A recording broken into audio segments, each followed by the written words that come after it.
Dear student, today we will be talking about proteins. The proteins are the polymer of amino acids in which the polypeptides are folded in the organized manner to give configuration to a particular protein. So on this basis, the proteins are categorized into four different categories: primary, secondary, tertiary and quaternary.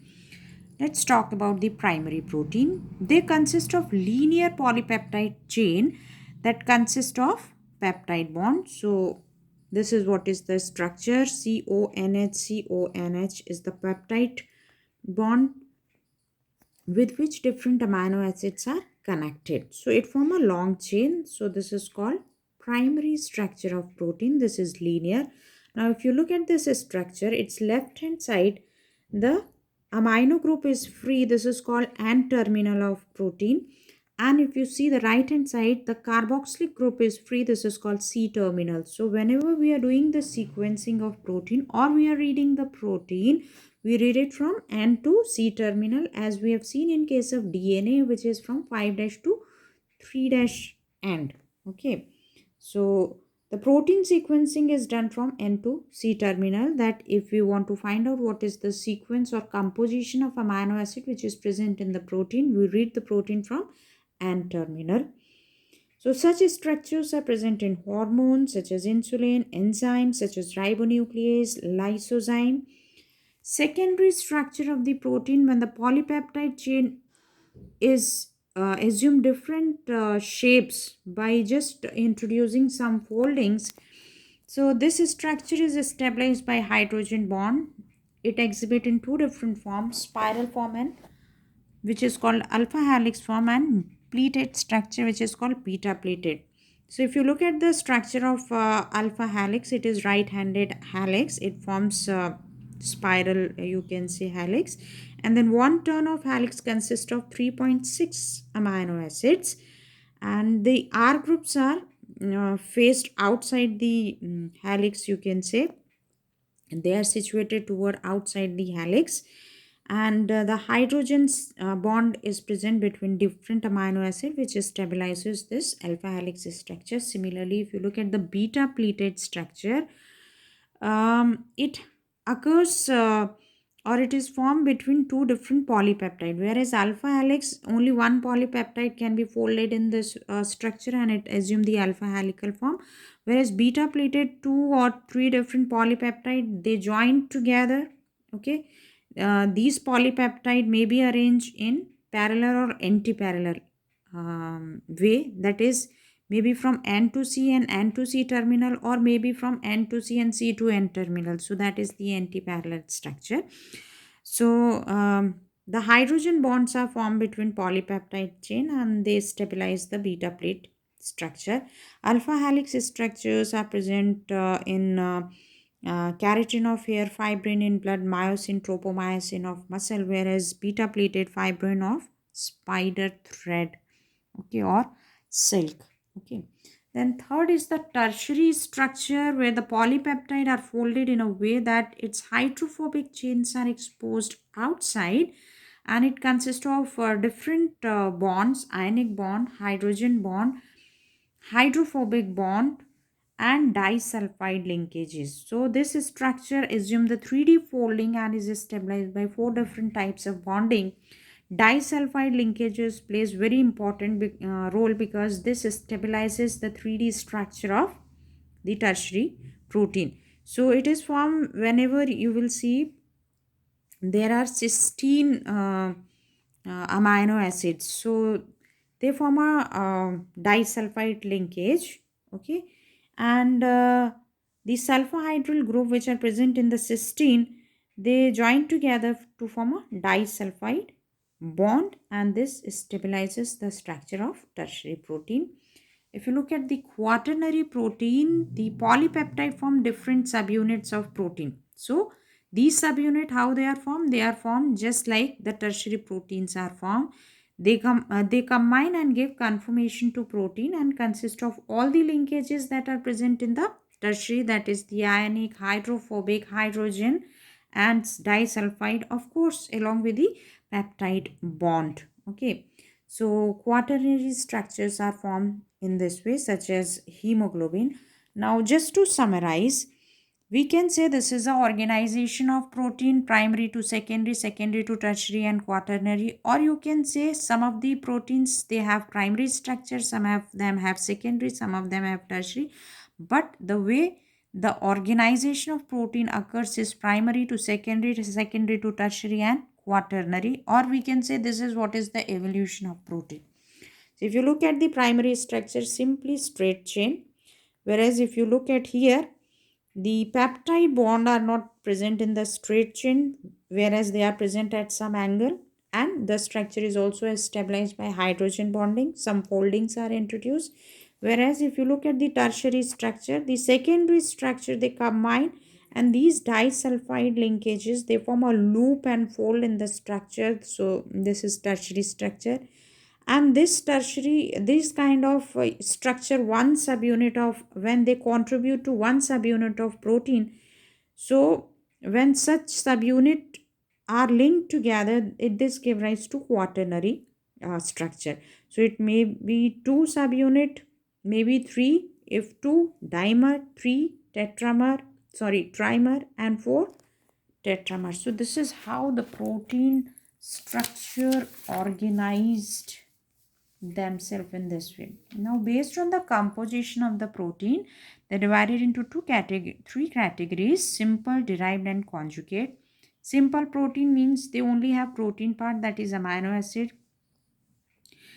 Derived proteins, they are formed by the partial breakdown of the protein, such as protein are broken down into peptone and polypeptides, like that.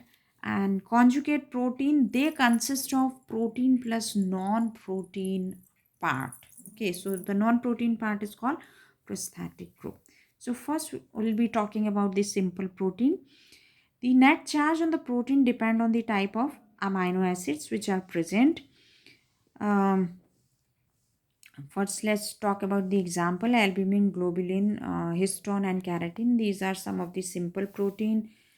So albumin is neutral, globulin is neutral, histone is basic, keratin is of two type, acidic and basic. Type 1 is acidic, type 2 is basic. Acidic, which are present in hair, horn, feathers, nails, etc.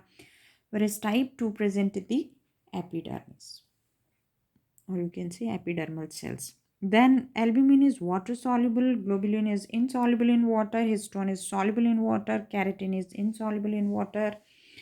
If you look at the other property, they are coagulated by heat. Globulin coagulated by heat, histone not coagulated by heat, and keratin coagulated by heat. Okay. Then example in albumin, egg albumin, and globulin, serum globulin antibodies which are present in the blood. Then histone, they are associated with DNA, and keratin we have already discussed.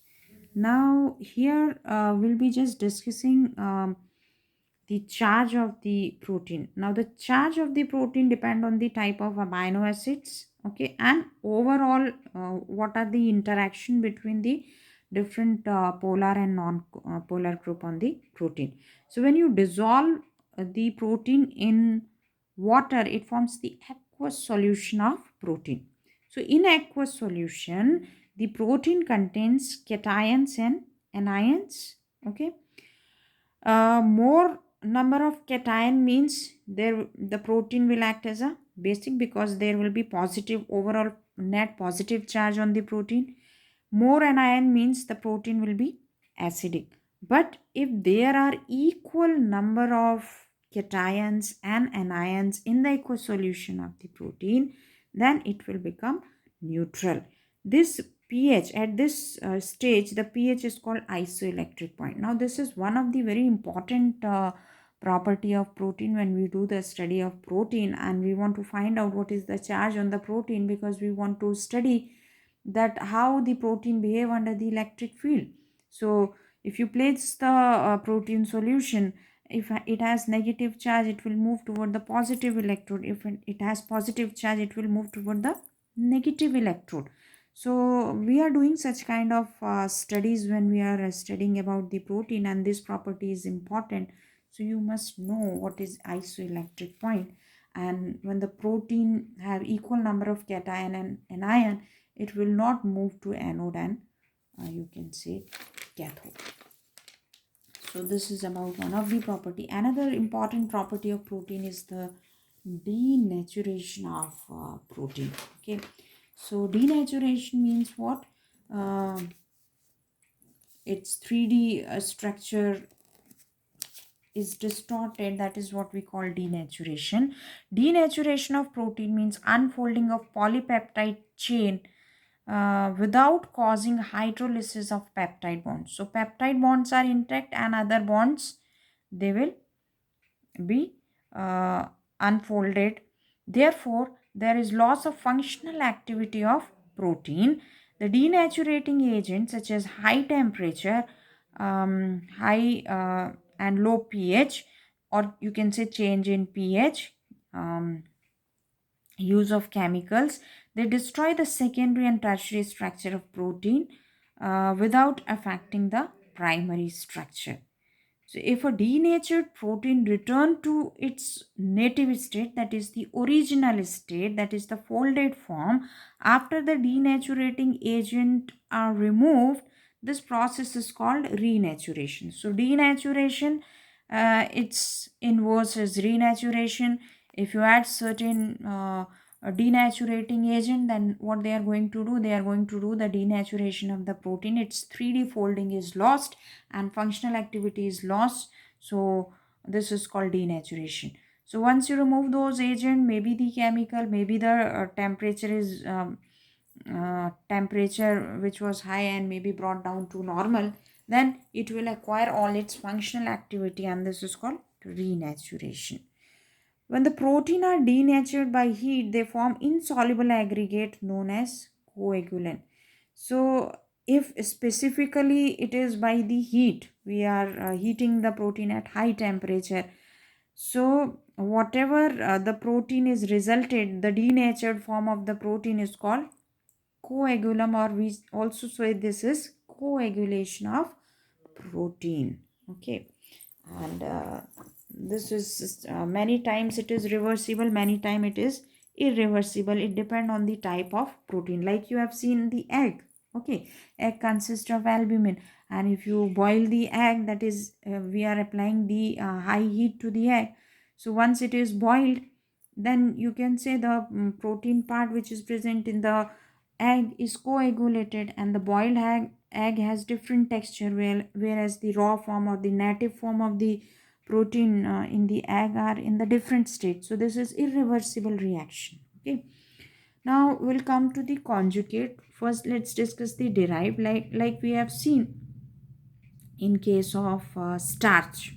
Okay, so when the starch is broken down, it does not directly form the monosaccharide, that is glucose, but it first broken down from the amylose, amylopectin, and then disaccharide. Similarly, when you break down the protein, it may not be directly converted into amino acid, but then it will break down to polypeptide, it will break down to peptones and all these structures. So these are called derived protein. Now we'll continue with conjugate protein in the next video. Thank you.